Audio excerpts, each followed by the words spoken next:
বীরাঙ্গনা বিপ্লবী বঙ্গবালারা শেষ জীবনে ও স্বাধীন বাংলায় উপেক্ষিতা অবহেলিত থেকে পৃথিবী থেকে বিদায় নিয়েছেন। ভারতবর্ষের স্বাধীনতা সংগ্রামের ইতিহাসে তারা স্থান না পেলেও তারা রয়েছেন সবার হৃদয়ের অন্তঃস্থলে, থাকবেন আগামী প্রজন্মের অন্তরে জীবন্ত উজ্জ্বল নক্ষত্র সমরূপে। ইতিহাসে উপেক্ষিতা বীরাঙ্গনা বিপ্লবী বঙ্গবালাদের ইতিহাসের পাতায় স্থান করে দিতে এগিয়ে এসেছেন ফিউচার ফর নেচার ফাউন্ডেশন নামক এক পরিবেশ রক্ষাকারী সংগঠনের সদস্যা ও স্বেচ্ছাসেবকরা। তাদের ঐকান্তিক প্রচেষ্টায় ভারতবর্ষের স্বাধীনতার ইতিহাসে উপেক্ষিতা বীরাঙ্গনা বিপ্লবী বঙ্গবালাদের ইতিহাস বর্তমান প্রজন্ম ও আগামী প্রজন্ম গবেষকদের কাছে তুলে ধরতে ভারতের স্বাধীনতা সংগ্রামে নারী ঐতিহাসিক গ্রন্থের মোড়ক উন্মোচন করেন পশ্চিমবঙ্গের শিক্ষামন্ত্রী, নাট্য ব্যক্তিত্ব, অভিনেতা ব্রাত্য বসু। ৭৯তম স্বাধীনতা দিবস উপলক্ষে কলকাতার Vidyasagar metropolitan college future for nature ফাউন্ডেশনের উদ্যোগে কলকাতা মেট্রোপলিটন কলেজে আনুষ্ঠানিকভাবে প্রকাশিত হল ঐতিহাসিক গবেষণাধর্মী গ্রন্থ সংকলন ভারতের স্বাধীনতা সংগ্রামে নারী। গ্রন্থ প্রকাশে বিশেষ সহযোগিতা করেছেন বঙ্গভূমি সাহিত্য পত্রিকা ও বিদ্যাসাগর মেট্রোপলিটন কলেজ। অরিজিৎ মিত্র কর্তৃক বর্ণাক্ষর সাহিত্য প্রকাশন থেকে বিদ্যাসাগর মেট্রোপলিটন কলেজের অধ্যক্ষ ডক্টর মহিতোষ গায়েন ও ডক্টর অর্ণব দত্তর যুগ্ম সম্পাদনায় এই ঐতিহাসিক গবেষণাধর্মী গ্রন্থ ভারতের স্বাধীনতা সংগ্রামে নারী প্রকাশিত হল। হাওড়া আমতা থেকে অভিজিৎ হাজরার রিপোর্ট, সংবাদ এই সময়। আমরা চাইছি ভারতবর্ষের স্বাধীনতা সংগ্রামে যেভাবে নারীরা প্রাণ দিয়েছেন, যেভাবে লড়াই করেছেন, অন্যায়ের বিরুদ্ধে প্রতিরোধ আন্দোলন গড়ে তুলেছেন, আজকের দিনে প্রাসঙ্গিক এজন্যই যে আমরা এই বিষয়টা বেছে নিয়েছি। সর্বস্তরে সমস্ত স্তরে নারীরা কেন পিছিয়ে থাকবে, তারা আরও উপরে আসুক, নারী স্বাধীনতার ইতিহাস জানুক এই প্রজন্মের গবেষক ছাত্রছাত্রী, এটাই আমাদের মহৎ উদ্দেশ্য। এই উদ্দেশ্যে আমরা এই গ্রন্থখানি প্রকাশ করেছি। প্রথম আমরা দ্বিতীয় খণ্ডের যা আমাদের কাছে যা দাবি আছে, যে দ্বিতীয় খণ্ডের জন্য আরও বেশি করে গবেষকরা লেখা দিতে চাইছেন, আমরা আগামী প্রতিশ্রুতি দিচ্ছি। আমার সঙ্গে এই মুহূর্তে আছেন বারমংড়া স্কুল প্রাথমিক স্কুলের প্রধান শিক্ষক রাজদূত সামন্ত। ইনি কিন্তু আজকের এই অনুষ্ঠানে শুধু বিশেষ অতিথি নয়, কর্মকর্তাও বটে, এই সংস্থার সঙ্গে জড়িত। আর ফিউচার ফর নেচার ফাউন্ডেশন এটা কিন্তু এমন একটি সংস্থা, যে সংস্থা যে পরিবেশ নিয়ে কাজ করে। এরা বিভিন্ন জায়গায় যেমন কাজ করে, দমদমেও কিন্তু দমদম, বিশেষ করে দমদম দক্ষিণ কেন্দ্রে, বিধানসভা কেন্দ্রে এরা কিন্তু অনেক কাজ করেছে। এটা আমাদের শ্রদ্ধেয়।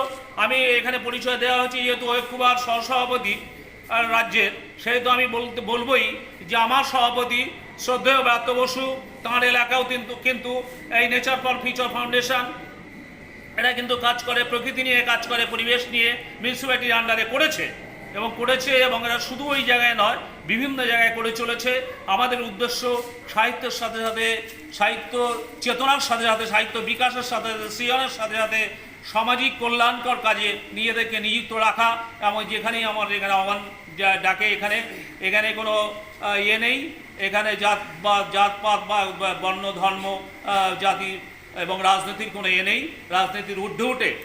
কিন্তু আমরা যে কাজটা করি সেটা হলো সমাজের কাজ, সামাজিক কাজ, পরিবেশ চেতনার কাজ, তার সাথে সাথে সাহিত্য চেতনা, ইতিহাস চেতনা এবং ইতিহাস লেখার কাজ। ৭৯তম স্বাধীনতা দিবস আমরা উদযাপন করছি বা বর্ষ পালন করছি ঠিকই, কিন্তু কোথাও যেন ওমেন এম্পাওয়ারমেন্ট নিয়ে যখন আমরা বারবার গলা বাড়িয়ে বলছি, যেন মনে হচ্ছে কোথাও ঘাটতি।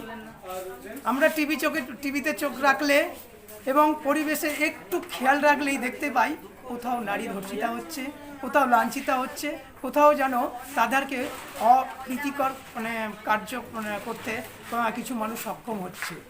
তো সেই সমস্ত বীরাঙ্গনা মহিষীদের কথা ভাবনা চিন্তা করে ফিউচার ফর নেচার ফাউন্ডেশন চিন্তা ভাবনা রেখেছে যে আমরা সেই সমস্ত বঙ্গ নারীদের নিয়ে বা মহিষী নারীদের নিয়ে আমরা একটা গবেষণামূলক বই প্রকাশ করব, যা কিনা ঐতিহ্যবাহী একটি হলে অনুষ্ঠিত হবে। আমরা সৌভাগ্যক্রমে বিদ্যাসাগর মেট্রোপলিটন কলেজের প্রিন্সিপাল মহাশয় স্যার অর্ঘ স্যার আমাদের সহায়তা করেছেন। আমরা সত্যি খুব ধন্য। জয় হোক, ফিউচার ফর নেচার ফাউন্ডেশনের পক্ষ থেকে ওনাকে ধন্যবাদ জ্ঞাপন করছি। স্বাধীনতা আজকের, যেহেতু এটা চুক্তিকালে স্বাধীনতা হয়েছিল, দুটো দেশ ভাগের মাধ্যমে স্বাধীনতা কখনোই কেউ স্বীকার করে নেয়নি, শুধু আমাদের দেশ।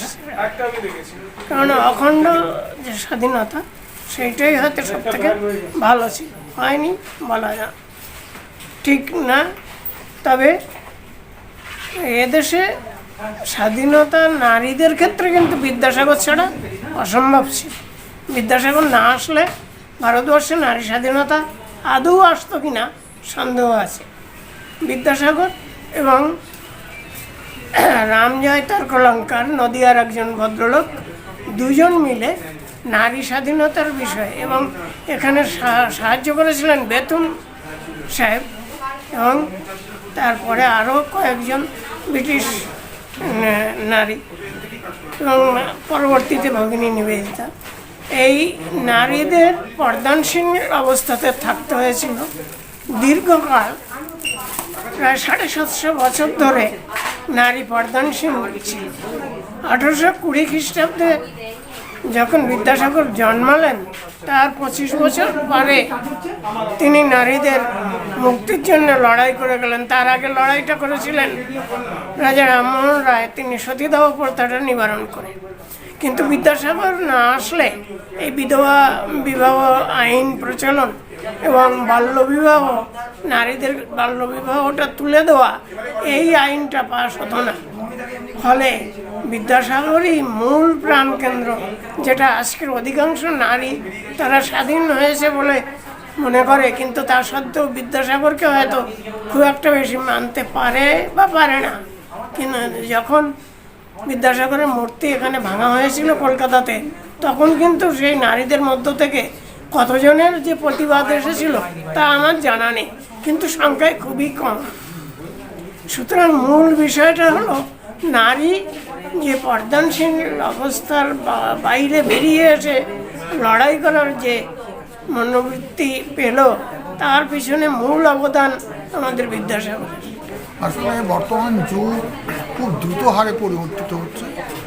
মোবাইল জামানা আসার পরের থেকেই আমরা অনেক পরিবর্তন লক্ষ্য করছি।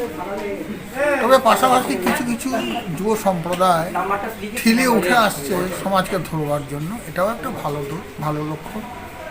মোবাইল যুগে কিছু যেমন ভালো আছে, খারাপও আছে, কিন্তু লড়াইটা চালিয়ে যেতে হবে, যেটা আজকের অনুষ্ঠানে আমরা উপহার হিসেবে পেলাম। আজকের অনুষ্ঠানের সব থেকে বড় ভালো লেগেছে আমার, নারীদের ব্যাপারে যথেষ্ট আলোচনা হয়েছে এবং এটাও আলোচিত হয়েছে নারীদের সম্বন্ধে শুধু আলোচনা করলে হবে না, নারীদের যে ত্যাগ, আত্মত্যাগ, আত্মদান, সেগুলোকে আরও সামনাসামনি আমাদেরকে ফেস করে তাদের যে কাজকর্ম সেখানেও আমরা বন্ধু হিসেবে তাদেরকে সহযোগিতা করব। শুধু মুখে বলবো নারী আমাদের মা, নারী আমাদের বোন, কিন্তু কার্যক্ষেত্রে আমরা তাদের কোনো সহযোগিতা করব না, সেটার কোনো ঠিক যুক্ত কথা হলো না। সেই আলোচনাটাই আজকের অনুষ্ঠানে হয়েছে। সকলেই এক বাক্যে স্বীকার করেছে যে নারীদের প্রতি শুধু সম্মান জানালে হবে না, নারীদের পাশে দাঁড়াতে হবে, নারীদের সঙ্গে সহযোগিতা করতে হবে এবং তাদের সম্মানটাকে আমাদের ধরে রাখতে হবে। কিছু কিছু ত্রুটি কোথাও না কোথাও থাকেই, কিন্তু আমরা সবাই মিলে যদি ঐক্যবদ্ধভাবে চেষ্টা করি তাহলে নিশ্চয়ই আমরা জয়লাভ করবই।